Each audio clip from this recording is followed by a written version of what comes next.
Is equal to ई का power I pi by 2 plus 2 ई का power I pi by 3। इसको Z के general form में आप रिप्रेजेंट कर सकते हैं क्या? इज इक्वल टू, चलो, is equal to r e का पावर आई थीटा। आर और थीटा का वैल्यू बता। इसको हम लोगों ने लिखा cos i by 2 plus iota sine pi by 2 plus 2 cos pi by 3 plus iota sine 2 iota sine pi by 3। यहाँ 2 से मल्टीप्लाई है ना, ठीक है। रियल पार्ट क्या हो गया? 0, 2 cos pi by 3, 2 cos pi by 3 plus iota sine pi by 2 1 plus 2 sign pi by 3, ठीक, ये हो गया। और क्या हो गया? 2 कॉस पाई बाई 3 कितना हो गया? 60 डिग्री, यानी 1/2 plus iota 1 plus 2 by root 2, root 3/2 होगा ना, 2 रूट 3/2, ठीक, 2 से 2 कट गया, ठीक है। और ये बन गया, यहाँ भी 2 से 2 कट गया, तो ये बन गया 1 प्लस आयोटा 1 प्लस रूट 3। यही हो गया a प्लस आई बी के फॉर्म में, है ना। और इसको e का पावर आई थीटा में अभी डायरेक्टली कन्वर्ट करना तो मुश्किल है, लेकिन इसके रूट का स्क्वायर का इसका जो मॉड होगा वो तो इसी टाइप का होगा ना, मॉड जेड, अगर ये जेड है, mod z e to the power i into argument of z, इसी फॉर्म में लिखा जाएगा, ठीक है ना। तो ये मॉड जेड क्या हो जाएगा? Under root 1 plus under root 3 का होल स्क्वायर, ठीक है, और इनटू ई का power iota theta, argument of Z क्या होगा? दिस बाय दिस का tan इनवर्स, है ना। तो tan इनवर्स 1 प्लस रूट 3, यही हो जाएगा। ये समझ आया? रियल पार्ट वाले को एक जगह कर लिए और इमेजिनरी पार्ट वाले को एक जगह कर लिए। इमेजिनरी पार्ट वाले को सॉल्व कर लिए, सिंप्लीफाई कर लिए, रियल पार्ट वाले को सिंप्लीफाई कर लिए, ये आया a प्लस आई बी आ गया।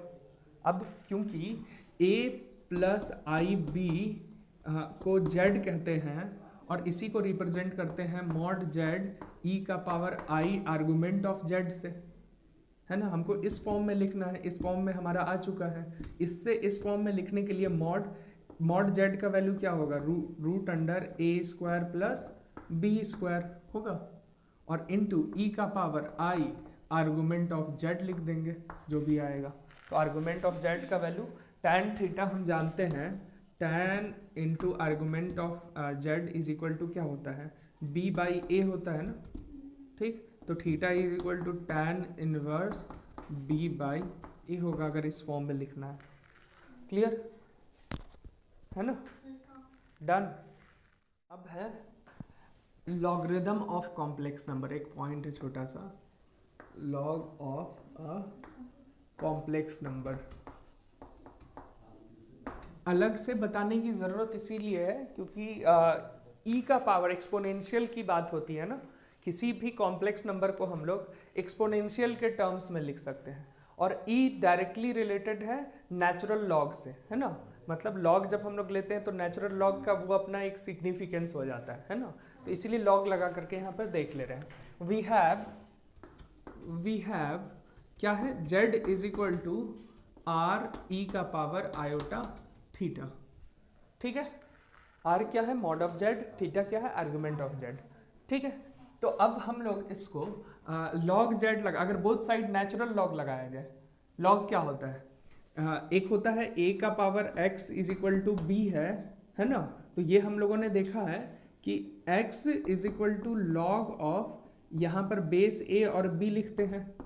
इस x को इंडिपेंडेंट करने का एक नोटेशन है लॉग, समझ आ रहा है ना। पावर को इंडिपेंडेंट करना हो तो ये वाला बेस सॉरी यहाँ बेस ए होगा, ठीक, बेस यहाँ चला आता है और ये बी बन जाता है, ठीक। और जब ये बेस यानी ए की जगह एक A is equal to, if A is equal to Euler constant E के बराबर जब आ जाता है, तो एक स्पेसिफिक नंबर है ना, इर्रेशनल नंबर, ये हम लोग पहले देखें है ना, तो इर्रेशनल नंबर है, तो इसीलिए यहाँ पर लॉग ई नेचुरल लॉग कहलाता है, लॉग ई बी ये नेचुरल लॉग कहलाता है ना, फिर लॉग की प्रॉपर्टी यूज वहाँ से हो जाएगी, ठीक। ठीक इसी तरह अगर हम यहाँ पे बोथ साइड नेचुरल लॉग लगाएं तो लॉग ई जेड यहाँ होगा is equal to log e r e का पावर आयोटा थीटा, यही होगा ना, understood, okay. Now log a into b क्या होता है सिमरन,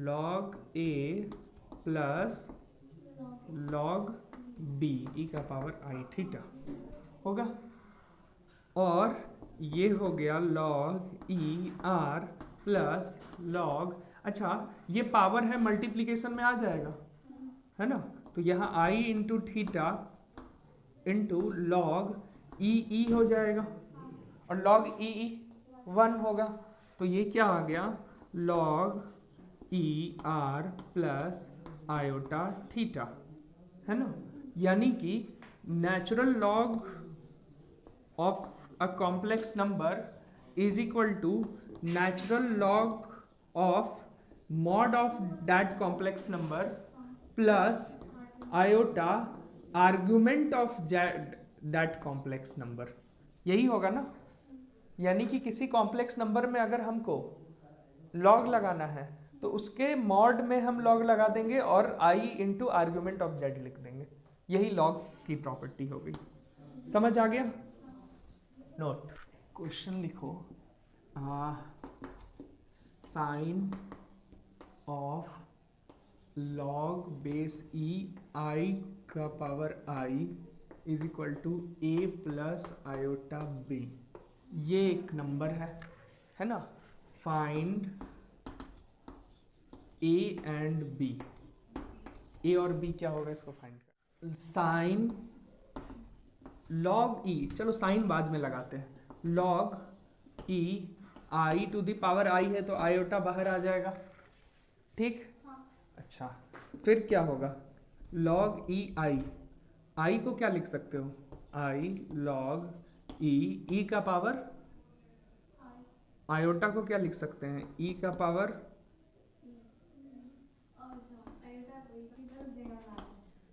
कल लास्ट क्लास में ही तो कराए थे,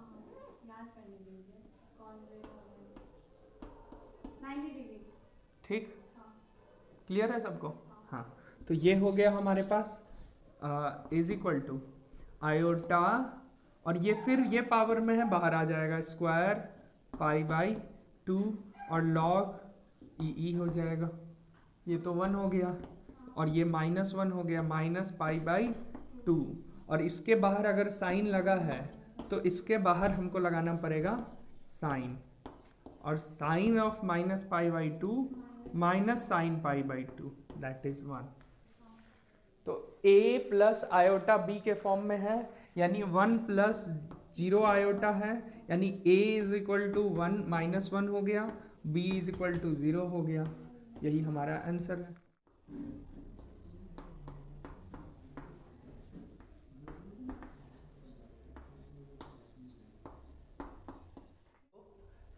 लॉग यहाँ बेस 2 है, ई नहीं है, ई होता तो काम बनता, वरना नहीं बन रहा है ना, तो पहले तो बेस चेंज करना होगा, क्या लॉग में बेस चेंज किया जा सकता है, कोई फॉर्मूला है जिसमें बेस चेंजिंग फॉर्मूला कहते हैं, याद आ रहा है, याद आ रहा है, क्या होता है base changing formula, base changing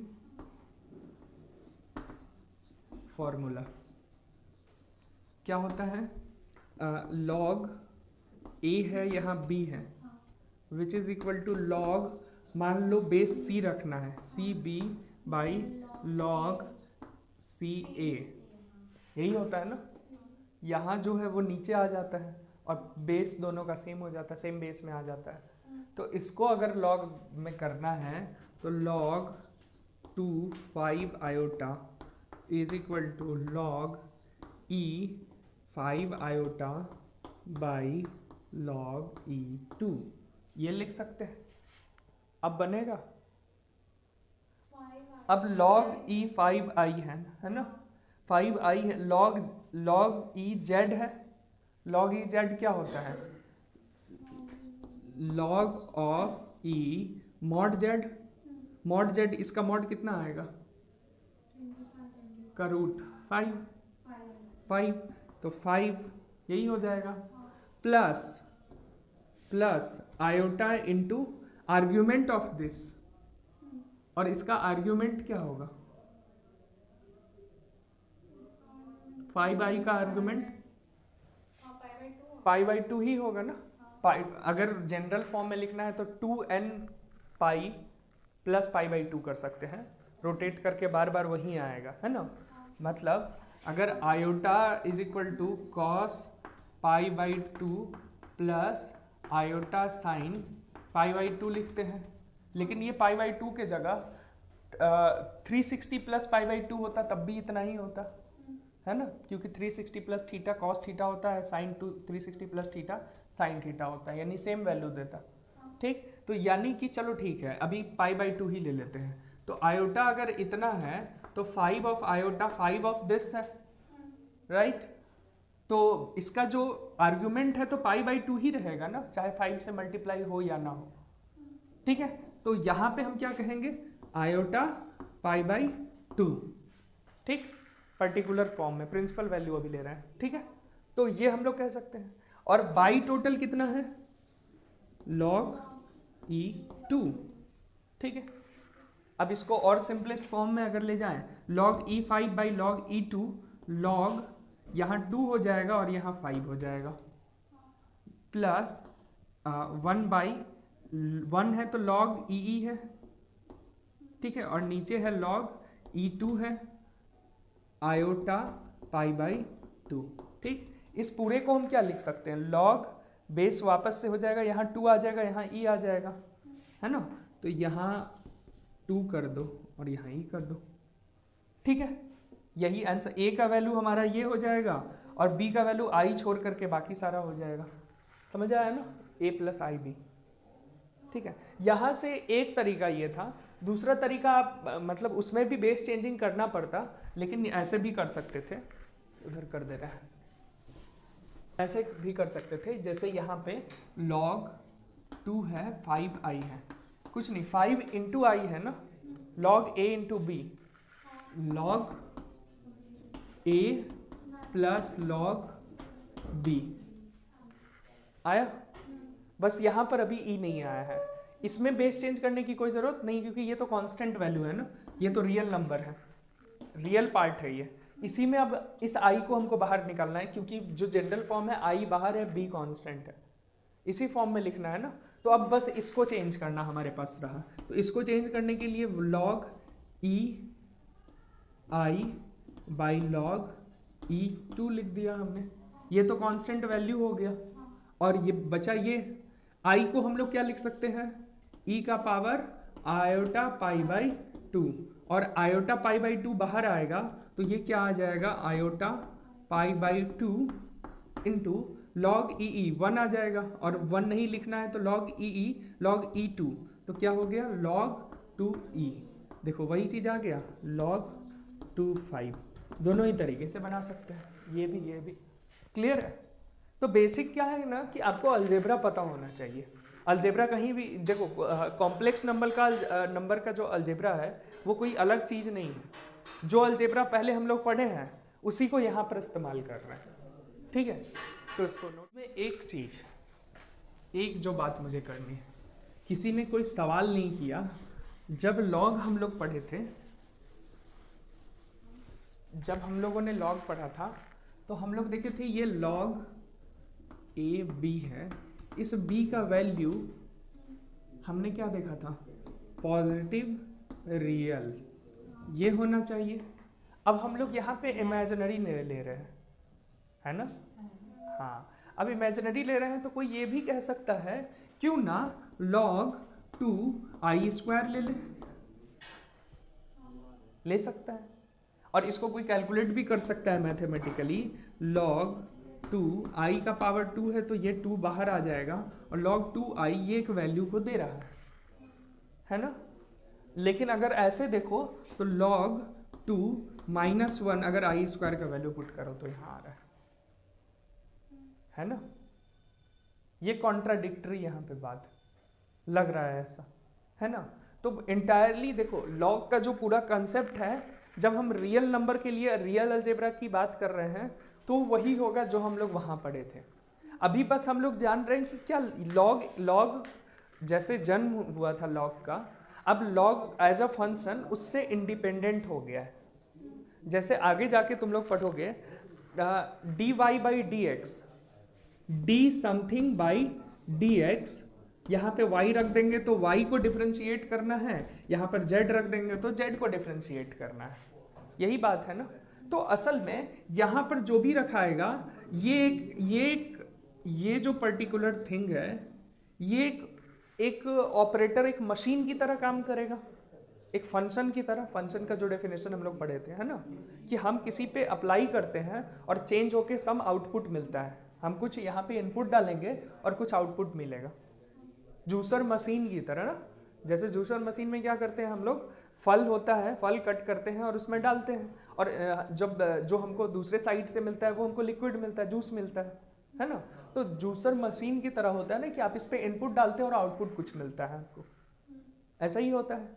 तो ये ऐसे देखा जाए, मतलब इन जनरल अगर जहाँ से डिफ्रेंशिएशन आया है इसका कोई मीनिंग नहीं है जब तक यहाँ पे कुछ आ नहीं जाता है ना। लेकिन जहाँ से वो आया है उससे इंडिपेंडेंट अपनी एक पहचान, ये जो सिंबल है ये अब सिंबल अपने आप में एक अलग पहचान, एक अलग सिंबल, एक अलग कहें वैल्यू ले करके यहाँ पे खड़ा है ना। तो एक सिंबल यहाँ पे ये बन चुका है, इसको हम लोग कहते हैं कि ये ऑपरेटर बन चुका है, ये कुछ ऑपरेट कर सकता है ना। तो इसको हम लोग आगे जाके ऑपरेटर पढ़ते हैं, आने वाले क्लासेस में फिजिक्स या मैथ्स पढ़ोगे तो इसको ऑपरेटर कहा जाता है। ठीक उसी तरीके से लॉग जहाँ से आया है, लॉग आया है रियल नंबर के लिए पूरा वैल्यू है ना, इस वैल्यू को आप रियल नंबर लिखेंगे। लेकिन लॉग एक फंक्शन, एक ऑपरेटर की तरह एक बिहेव कर रहा है यहाँ पर, कि आप कॉम्प्लेक्स नंबर पे भी लॉग लगा सकते हो और आपको कुछ रिजल्ट जरूर देगा। अभी ये हमें नहीं पता है जिस लेवल पे हम लोग पढ़ रहे हैं इसका फिजिकली क्या मतलब है, क्या सिग्निफिकेंस है। लेकिन कॉम्प्लेक्स प्लेन में, कॉम्प्लेक्स प्लेन को इमेजिन करो तो लॉग फंक्शन वहां भी कोई रिजल्ट दे रहा है, उसकी भी एक अपनी मैथमेटिक्स है वहां पर, ठीक है। अभी बस इतनी ही बात यहाँ हो सकती है। तो ये भी वैलिड पॉइंट है कि ऐसा किया जा सकता है, ठीक है। लेकिन जब हम रियल नंबर की बात करेंगे तो ये नॉट पॉसिबल केस में हम लोग मतलब वो करेंगे। नॉट पॉसिबल केस बिल्कुल इसीलिए क्योंकि ये रियल वैल्यू नहीं देगा ना, ये कॉम्प्लेक्स नंबर है, ये रियल वैल्यू को देगा ही नहीं। जिस तरीके से हमने लॉग को डिफाइन किया है वो रियल नंबर नहीं देगा, लेकिन कॉम्प्लेक्स प्लेन में तो कुछ दे ही सकता है। तो वो जनरल एक लॉग का एक जनरलाइजेशन है यहाँ पर, ठीक है। इसलिए ये पॉसिबल है, कॉम्प्लेक्स प्लेन में आप लिख सकते हैं ऐसा, ठीक है। आगे चले।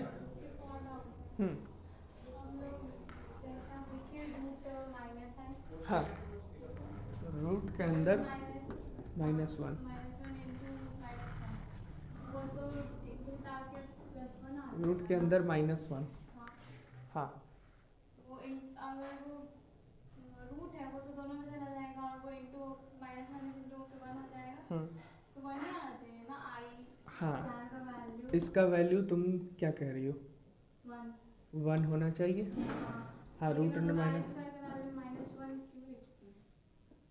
हाँ, क्योंकि i इज इक्वल टू क्या है, अंडर रूट ऑफ -1 है, ठीक। वो कंसेप्ट जहाँ से आया है, आई स्क्वायर करेंगे, अंडर रूट ऑफ -1 का स्क्वायर करेंगे, ठीक। यहाँ से रूट और स्क्वायर हटेगा तो -1 आएगा, -1 का ये अंडर रूट है आई, ठीक है। तो मैं बोल रही हूँ कि उसका मीनिंग भी तो सेम ही हुआ, आई का स्क्वायर, जो जैसे लोग 2 का स्क्वायर। अच्छा, तुम ये कह रही हो रूट के अंदर -1 इंटू -1 हो गया, ठीक है। हाँ, ये वैल्यू एक दे रहा है, ये तो 1 दे रहा है ना। लेकिन हमने नाम कहाँ से रखा है, हमने नाम रखा है ना x square is equal to -1, है ना। तो x is equal to under root of -1, ये यहाँ से आया है, ये जो वैल्यू आया है वो यहाँ से आया, आई हमने यहाँ पे नाम रखा है। जैसे 1 का अंडर रूट करेंगे, सॉरी अंडर रूट ऑफ 1 करेंगे तो प्लस माइनस 1 दोनों देगा, है ना, -1 भी हो सकता है, ठीक। लेकिन जब हम यहाँ से डिफाइन कर रहे हैं कि -1 का रूट करेंगे तो रियल नंबर नहीं मिलेगा, ठीक। हमने इस वैल्यू को आई नाम दिया है, लेकिन सिर्फ इसको डायरेक्टली नहीं दिया है, इसके पीछे एक अलजेब्रा है कि समथिंग का स्क्वायर -1 होना चाहिए, वहाँ पे हमने नाम 1 दिया है। वैसे देखा जाए तो ये तो 1 दे देगा, है ना, लेकिन ये 1 देगा। अभी इसी चीज़ को आगे हम लोग जब हम लोग क्यूब रूट ऑफ 1 पढ़ेंगे ना, 1 का क्यूब रूट क्या होना चाहिए, 1, लेकिन सिर्फ 1 नहीं होता है, 1 ऑफ द रूट होता है। जैसे x cube is equal to 1 कहना एक चीज़ है और क्यूब रूट ऑफ 1 कहना ये मतलब थोड़ा सा डिफरेंस हो जाता है। ठीक उसी तरीके से जैसे x square is equal to -1 कहना एक चीज़ है ना, और x इज इक्वल टू या x square is equal to 1 ही ले लो, 1 कहना एक चीज़ है, ठीक है, और x इज इक्वल टू √1 कहना ये दो अलग अलग चीज़ है। इसमें डिफरेंस कर पा रही हो? देखो इसमें क्या डिफरेंस है, यहाँ पे जो वैल्यू होगा ना वो x इज इक्वल टू ±√1 होगा, ठीक, और यहाँ पे हमने सिर्फ प्लस वाला वैल्यू लिया है ना। तो इसीलिए जब भी हम लोग ग्राफ बनाते हैं, अब सही क्वेश्चन है, जब भी हम लोग ग्राफ बनाते हैं y² is equal to x, इसका ग्राफ बनाते हैं तो इसका ग्राफ y में पैराबोलिक बनेगा, है ना, मतलब ऐसा, ठीक है, ऐसा बनेगा। लेकिन अगर हम कहें y is equal to √x तो ये नीचे वाला पोर्शन छोड़ना पड़ेगा क्योंकि सिर्फ प्लस वाला वैल्यू लिया गया है, y पॉजिटिव लिया गया है। समझ आया? ये फर्क है। अब अगर सीधे अगर हम रूट के अंदर -1 कहें इसको आयोटा, लेकिन ये कहाँ, ये इस अलजेब्रा को कहाँ पे नोमेनक्लेचर कहाँ से लिया गया है? तो नोमेनक्लेचर लिया गया है x² इज इक्वल टू -1 से, ठीक है। यानी कि अगर आपने x इज इक्वल टू ±√-1 कहा है, यहाँ पे आपने i नाम दिया है प्लस आयोटा, ठीक है। तो आप तब अब आप जिसका स्क्वायर करेंगे तो आपको इसका स्क्वायर करेंगे तो आपको यही मिलेगा, बस यही है कॉन्ट्रडिक्शन। नाम हमने इसी तरीके से लिया, यहाँ पे अगर इस तरीके से देखेंगे तो फिर यही होगा कि हम फिर रियल प्लेन में चले जाएंगे। अब जैसे क्यूब रूट की बात आगे करेंगे, अभी रूट की बात कर रहे हैं, है ना, root of a complex number, ठीक है। कुछ क्वेश्चन से शुरू करते हैं। मान लेते हैं z इज इक्वल टू 4 है, 4 + 0 आयोटा है, तो स्क्वायर रूट ऑफ z क्या हो जाएगा 2। ये तो क्लियर है सबको? हाँ। अगर z is equal to 25 + 0 iota है तो अंडर रूट ऑफ z क्या हो जाएगा 5, ठीक है, क्लियर है? प्लस माइनस नहीं, सिर्फ प्लस वाला ले रहे हैं अभी, ठीक है। अच्छा, अगर लेना है चलो प्लस माइनस दोनों, अभी नहीं आगे ही लेंगे। अब अगर मैं कहूँ इसी तरीके से z इज इक्वल टू है आयोटा, तो अंडर रूट ऑफ z क्या होगा, अंदर i प्लस माइनस, अच्छा प्लस माइनस अभी नहीं, रूट के अंदर i, यही हो सकता है ना। लेकिन अब हम, मेरा क्वेश्चन है कि इसको a + ib के टर्म में लिखे, क्योंकि ये कैसा नंबर है, कॉम्प्लेक्स नंबर है ना, तो इसको इस फॉर्म में आप रिप्रेजेंट कर सकते हो क्योंकि कॉम्प्लेक्स नंबर का जनरल फॉर्म ये है, तो इसमें रिप्रेजेंट करके दिखाओ। यहाँ तक ठीक था, 5 + 0 i, यहाँ पे हम कर सकते हैं, लेकिन इमेजिनरी नंबर का रूट कर रहे हैं तो मामला फंस गया, है ना, रूट के अंदर i आयोटा आ गया। अब आप इसको a + ib में कैसे रिप्रेजेंट करेंगे, यही दिक्कत है। तो अब a और b का वैल्यू हमको निकालना पड़ेगा, और a और b दो वेरिएबल है, ठीक है। दो वेरिएबल का अगर हमको निकालना है तो हमको कम से कम दो इक्वेशन चाहिए ही चाहिए। दो वेरिएबल निकालने के लिए दो इक्वेशन चाहिए होगा ए और बी के लिए, है ना। तो टू साइमल्टेनियस इक्वेशन फाइंड करना है। अच्छा, ये जो z है यानी कि रूट आई, इसको हम लोग बोथ साइड अगर स्क्वायर करें तो इधर तो आयोटा हो जाएगा और इधर क्या होगा, A square plus minus B square, I B का स्क्वायर करेंगे तो minus B square plus 2ab iota, right. ये है रियल पार्ट, ये है इमेजिनरी पार्ट, ठीक। अब LHS को RHS से कंपेयर करें क्या, यहाँ 0 प्लस आई है ना, ठीक। तो यहाँ क्या आ जाएगा, A square plus minus B square is equal to 0 और 2ab इज इक्वल टू 1, यही आएगा।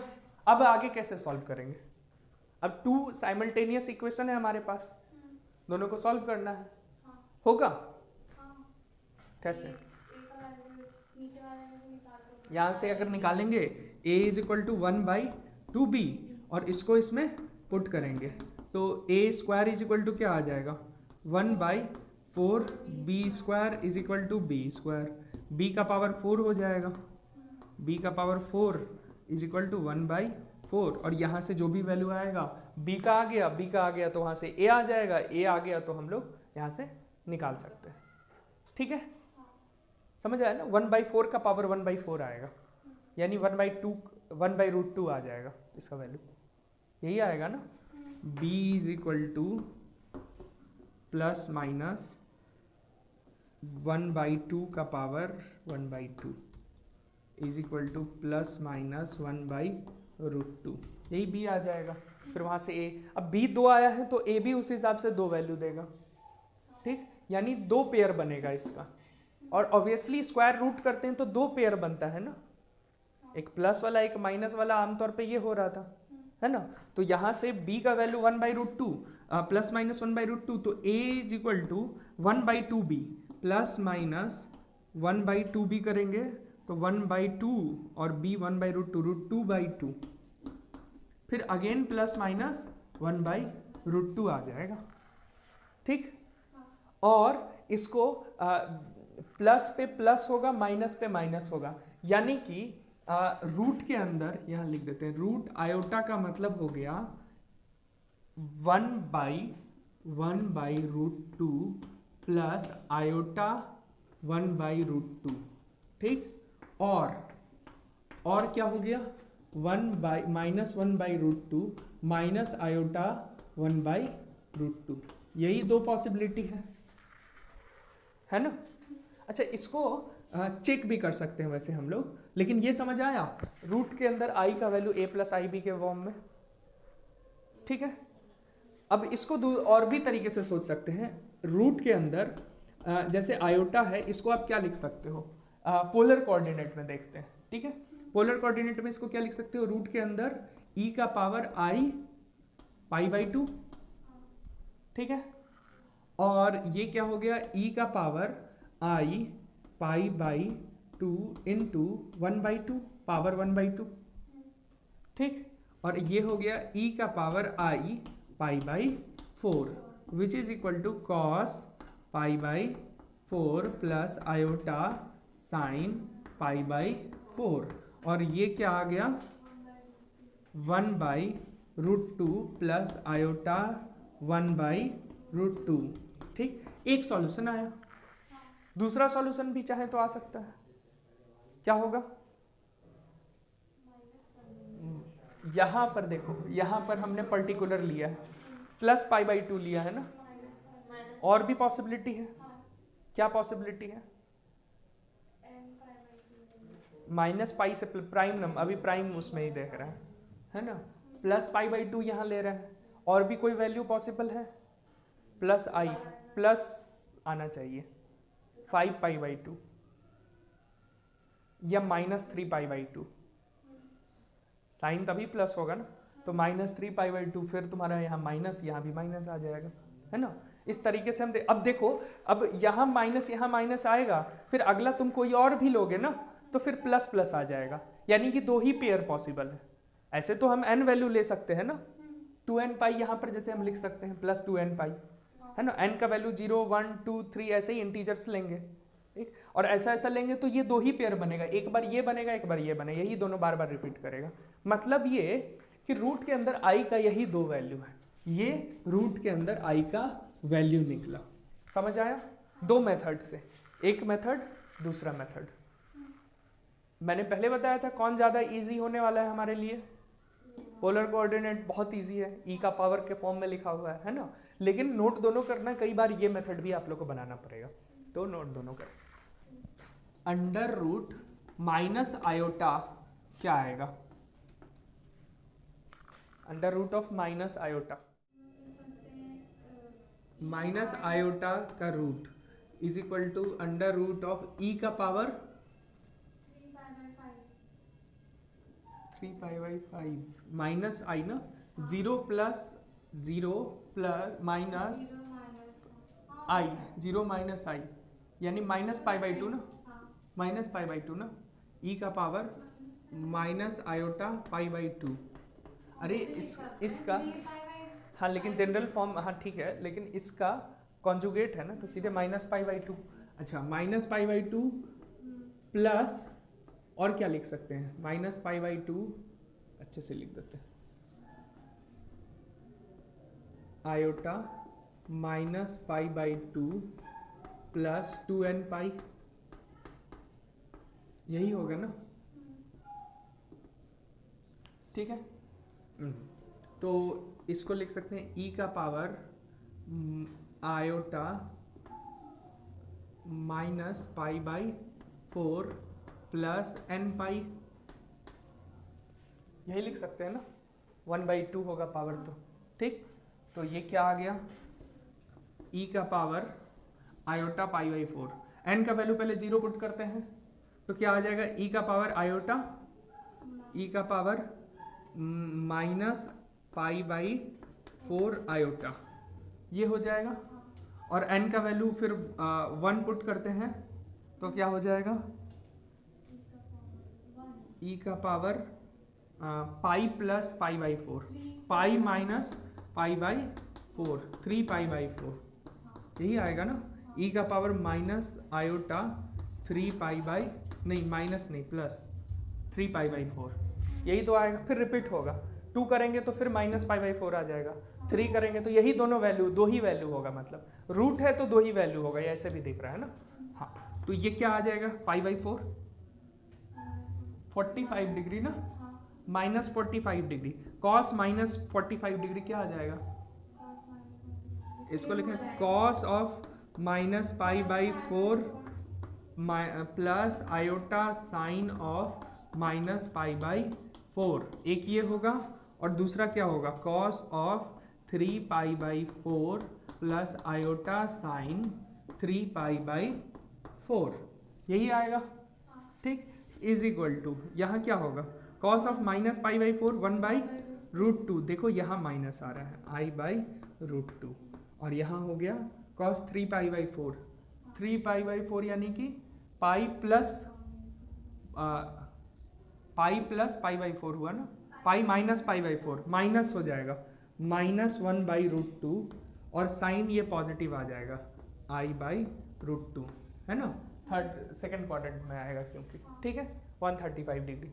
तो देखो प्लस माइनस माइनस प्लस वाला कॉम्बिनेशन जो तुम वहाँ कह रही थी वो यहाँ होगा। समझ आया? क्लियर सबको?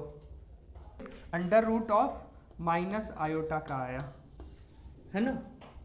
फिर इसी तरह अंडर रूट ऑफ 1 का निकाल के बताओ, इसी मेथड से लिख सकते हैं, अंडर रूट ई का पावर आयोटा कॉस 0 प्लस आई साइन 0, हाँ 2n पाई, सीधे हो जाएगा ना, 2n पाई आ जाएगा, ठीक है, 2n पाई आ जाएगा, 0 प्लस 2n पाई, एक स्टेप और लिख दे, ठीक, एक स्टेप और, ये ट्रिगोनोमेट्री का है असल में, ट्रिगोनोमेट्री वाला पार्ट का है। अंडर रूट ऑफ 1 को लिख सकते हैं cos 0 plus iota sign 0, cos 0 का 1 हो जाएगा और ये 0 हो जाएगा, तो 1 प्लस 0 ये आ जाएगा, ठीक। अच्छा, इसको हम लोग लिख सकते हैं कॉस जीरो का मतलब ई का पावर जीरो भी हो सकता है। अच्छा, यहाँ जीरो भी हो सकता है, सिर्फ जीरो नहीं होगा, 2 पाई भी हो सकता है, 4 पाई भी हो सकता है ना। मतलब अगर हम इसके जगह 2 पाई भी लिखें तो कॉस 2 पाई का मतलब भी जीरो ही होता है, ठीक। कॉस 4 पाई भी होगा तब भी सेम होगा, 6 पाई होगा तब भी सेम होगा, 8 पाई होगा तब भी सेम होगा, 10 पाई होगा तब भी सेम होगा। मतलब ये कि इवन नंबर ऑफ पाई होगा तो वो 1 ही देने वाला है ना। तो इवन नंबर को 2n पाई से दिखाते हैं, तो यहाँ 2n पाई लिख देते हैं और यहाँ भी 2n पाई लिख देते हैं, ठीक। और इसको लिख सकते हैं e का पावर आयोटा 2n पाई, ठीक। इसको लिख सकते हैं e का power iota 2n pi into 1/2। ये जो रूट है ये पावर में 1/2 लिखा गया, ठीक है। और ये 2 से 2 गया तो e का पावर आयोटा n पाई बन गया, ठीक है। अब रूट के अंदर -1 n पाई होगा, n का वैल्यू 0, 1, 2 इंटीजर्स ही हो सकता है, ठीक। क्योंकि यहाँ पर हमने जो n लिया है 2 पाई 4 पाई n का वैल्यू इंटीग्रल वैल्यू ही होगा। n का वैल्यू 0 रखेंगे तो ये 0 बनेगा, n का वैल्यू 1 लेंगे तो ये 2 पाई बनेगा, 2 लेंगे तो 4 पाई बनेगा, 3 या n का वैल्यू इंटीजर्स पॉजिटिव इंटीजर्स ही हो सकता है या निगेटिव इंटीजर्स भी, ठीक है, यानी कि इंटीजर्स ही हो सकता है। तो n का वैल्यू 0 रखेंगे तो e का पावर 0 बन जाएगा। e का पावर 0 कितना? 1, ठीक। n का वैल्यू 1 रखेंगे तो क्या बन जाएगा? कॉस पाई, यहाँ क्योंकि पाई आ जाएगा ना, प्लस आयोटा साइन पाई, यानी कि ये -1 प्लस 0 यानी 1 और -1। फिर n का वैल्यू अगर 2 रखो तो 2 पाई, फिर 1 आ जाएगा, 3 रखो तो -1 आ जाएगा, 4 रखो तो 1 आएगा, 5 रखो तो -1 आएगा। यही 2 वैल्यू बार बार रिपीट कर रहा है। बेसिकली रूट के अंदर जो 1 स्क्वायर रूट ऑफ 1 है, ऐसे तो रूट लिखना सही नहीं है क्योंकि यहाँ प्लस माइनस दोनों साइन लगाना चाहिए, अभी बस रिप्रेजेंटेशन के लिए लिख दे रहे हैं। स्क्वायर रूट ऑफ 1 का मीनिंग हुआ 1 और -1 दोनों, यही तो हम लोग करते हैं ना, लेकिन इसको कॉम्प्लेक्स के मेथड से अभी हम लोग देख लिए, ठीक है।